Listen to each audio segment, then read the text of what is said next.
Hi, I'm Kylie Beaverstock and this is my submission for Assessment 1 at BAS240 Physical Modelling, and this is my video flyover of the project.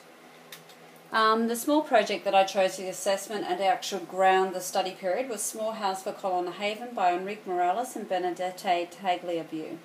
Now, this project resonated with me on a personal level with respect given to its form as inspired by the movement of a small child, which was their daughter, as indicated here actually by their original photos. Now, the wonder and growth of a child's play inspired the volumes and heights as well as the circular patterns based around a miniature chair. Now, additionally, the passage of time was represented by floral changes that occur with the changing of the seasons, and they actually brought the German almanac actually to the design process. Now, it was a personal and highly emotive design which piqued my interest and intrigue. Key considerations when researching was that I had to adhere, especially with site selection, that the child was being the primary focus. It had to be suitable, safe, interactive, engaging for a child, but as a space for relaxation and comfort for the adult. Additionally, it is a haven or a colonial garden that exists on the outskirts of town to allow the occupants a retreat, or for want of a better word, from the hustle and bustle of everyday life. Now, this led me to the chosen site of Wellesley Park in Hobart, Tasmania. My first process was, as what the architects themselves did, was to examine the space as a volume and how the child moves from a space that fits them, looking at here from the indication of the smaller blocks, to a space that they feel dwarfed. Now, I played with blocks and rocks as well as carving soap, which made the volumes feel much more organic, which resembled the architect's intent and the freedom of movement. From here, I felt I needed to explore the space in terms of its varying heights and to establish a feel for what I would feel like for a child to look up, as well as for an adult to bend down. Now, the sketch model, which is here, very, very rough sketch model, made out of foam board and a glue gun, and then a plan is printed actually from one of the resource sites to get an idea of the lines. It resembled the feeling of trying to get into a child's cubby house for me and just being able to fit, and it encouraged me to look at a child's view and always looking up to the adults that actually surround them. From here, I really had to start playing with the thicknesses and understanding the construction and the intricate framework that actually forms a structure. So building with foam board again and a glue gun. Now here's the actual model here, the next sketch model.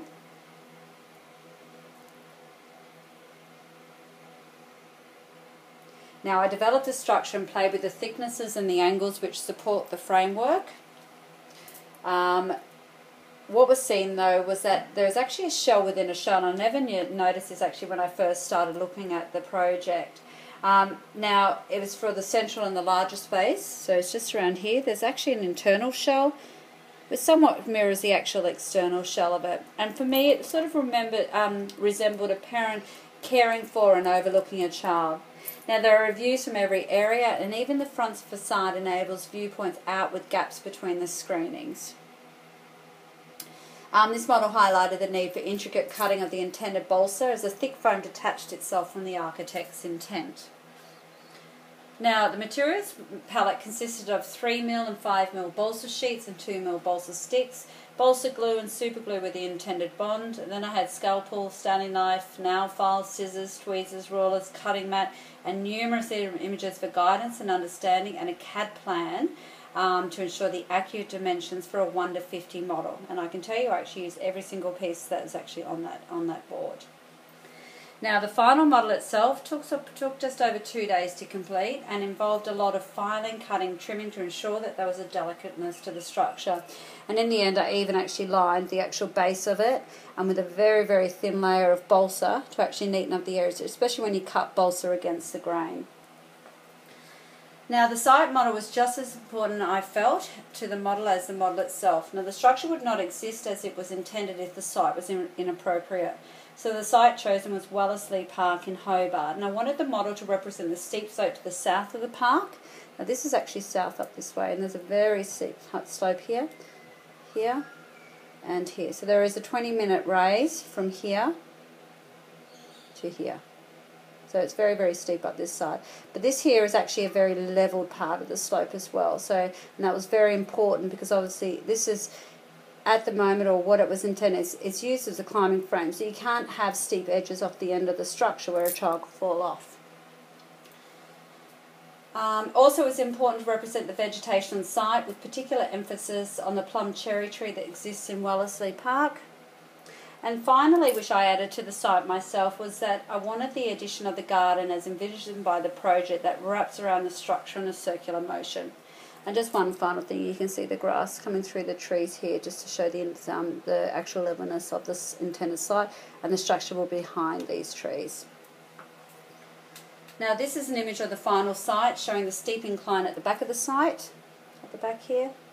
The pathway running through, then a slight slope down, the vegetation as it wraps around, the plum cherry tree, and just around the structure here is the floral garden bed that was that I've purposely put in there to represent the change of seasons, the change of time, or the passage of time.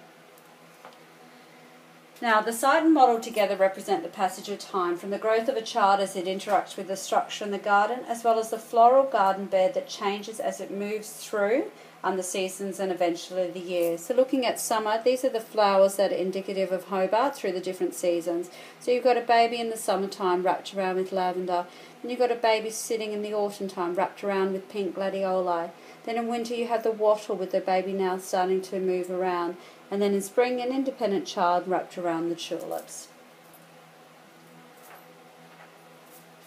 Now here is the final poster as submitted for the assessment. And I just want to take you through now the actual physical model on site, so bear with my camera moving. Now the trees are made out of balsa and trace. The garden bed is trimmed pieces of balsa itself.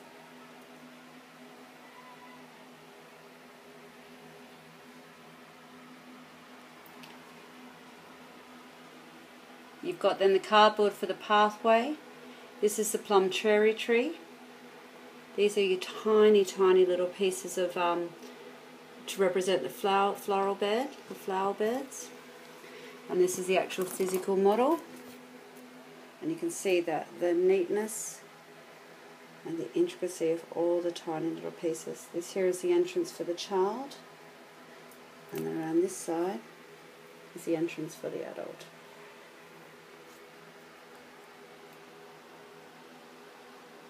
And then this is it placed on site.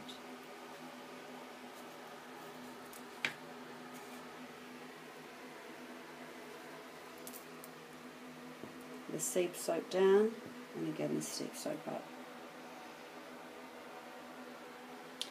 And then finally, these are the references used actually for the poster itself, as well as for images in this flyover.